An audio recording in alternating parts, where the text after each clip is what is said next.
thì vẫn mình đi, bố mình đi Đi. Đi rồi tí nữa quay lại ăn. Đã lên đây rồi phải ra ngoài đó xem nhá. Mưa kệ mưa đi. Đợi muối mà. Đó. Đây là ra đây mà chơi xích đu này. Đi không? Đây.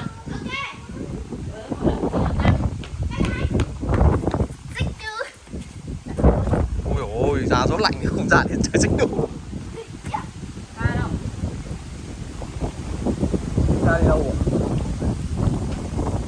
à? Thôi con cứ mặc đi. Trời đang đi rũ ấy. Trời ơi. Đâu mình thôi để hôm nào trời nắng ấm mình lên đây mình chơi mình ngồi xích đô mình ạ.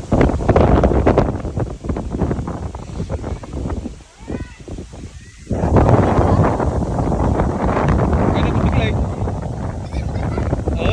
Cái tô không ngồi đâu. Thì đứng lên.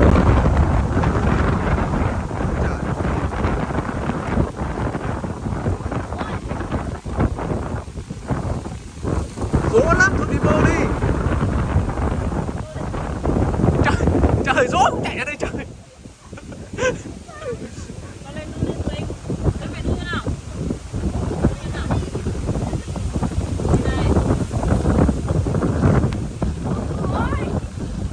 Đứng hai chân. Ý là như gì hả? Ừ. Nhưng mà con phải giữ cho mẹ chứ. Mình tránh ra mẹ. Mình tránh ra, thì mình tránh ra. Đó, đó, đu mạnh lên. Đu mạnh lên.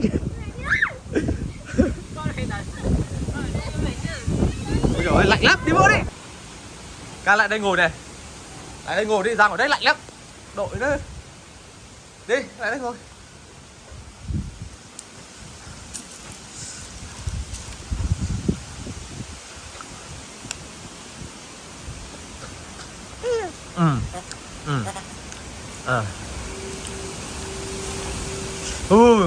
Vô lạnh. Đứng này núp.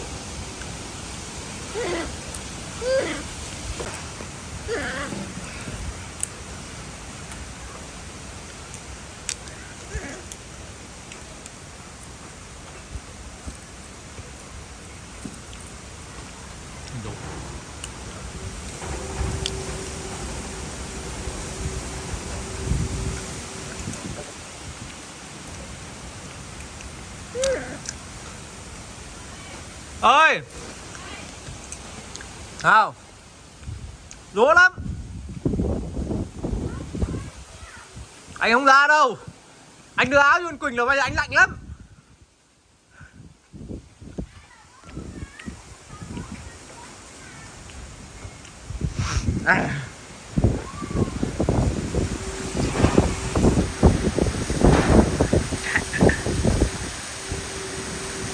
Gió thế mà ông chạy ra. Anh vừa lạnh nãy quá. con đứng lên, con biết đứng lên xích đu mà đu mãi. Dùng mãi. Đu mà có cái giá nhìn người.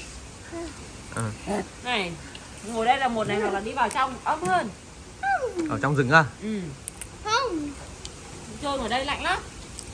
Đấy đây trời lạnh thì Không, như em thì được nhưng mà như con Quỳnh cũng được, sợ con Diễm ốm thôi. À bố có cái gì ở trong đó? Sao mấy? Con ra để chơi tiếp nữa. Con ra chơi nữa à? Không.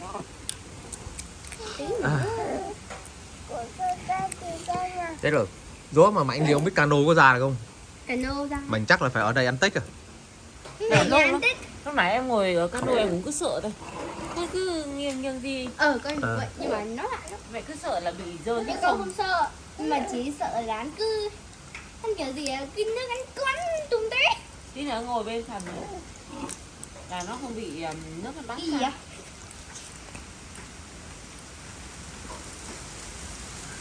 Cái trò xích đu mà mình đứng này con thấy vui hơn. Lạnh chết đi được. Bố run này. Đi sao bố lấy áo con này, lấy áo của bố. Con có lạnh không? Hả? Đây con trả của bố thì con có lạnh không? Đó lại chạy ra đây chơi.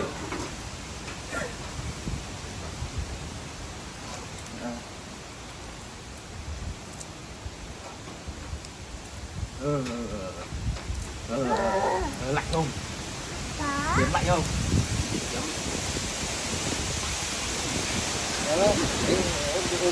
Ồ, lăn này. Anh Ngọc ơi, anh phải tươm lên chứ.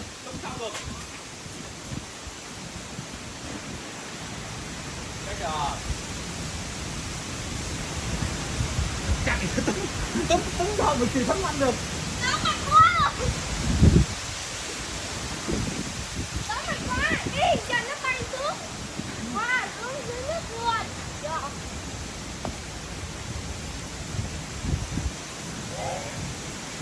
Con ngồi im đấy đi.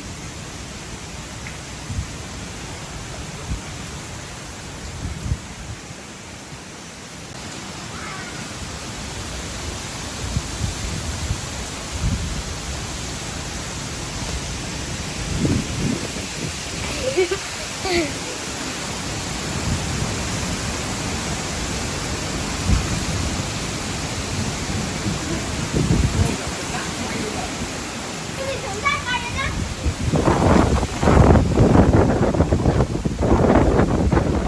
Cái cá tự này cao lên nát quá.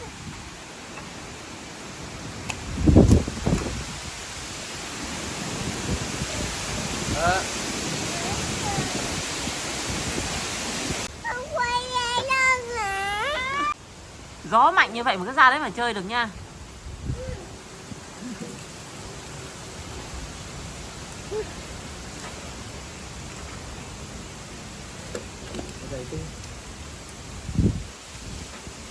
Nói gì? Nói gì?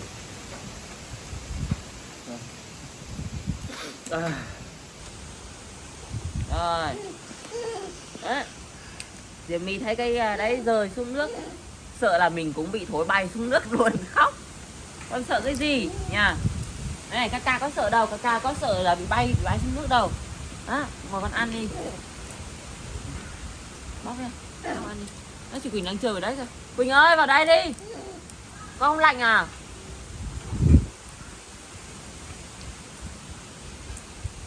Quỳnh khuya chết nhà mùa đông mặc áo cọc. Mở áo cọc. Thế là mình đã già nữa rồi. Mặc áo ấm như thế này mà vẫn thấy lạnh. Gà nướng, ba chỉ nướng, tôm không. Rồi nước dừa. Mày chưa? Ơi, tóc tai kìa. Gió thổi à? Mẹ chỉ sợ là bây giờ vẫn chưa ốm đâu. Về mới ốm đó Quỳnh à. Mà Tết nhất nơi đó. Ừ, Tết nhất đến nơi đó. Là sốt là tê. Rồi á, những cái tiệm thuốc người ta đóng cửa để làm sao mà mẹ đi mua thuốc được. Mẹ phải mua trước đi mới được nhỉ. Mà nhất là Tết, nhất là người ta kiêng ốm. Ốm thì cả năm ốm. Kiêng ốm. Ốm kiêng được. Cái này ốm còn kiêng được. Ý là như vậy thì để mình không bị ốm thì phải giữ giữ mình cho sức khỏe các thứ. Chứ đừng để bị ốm.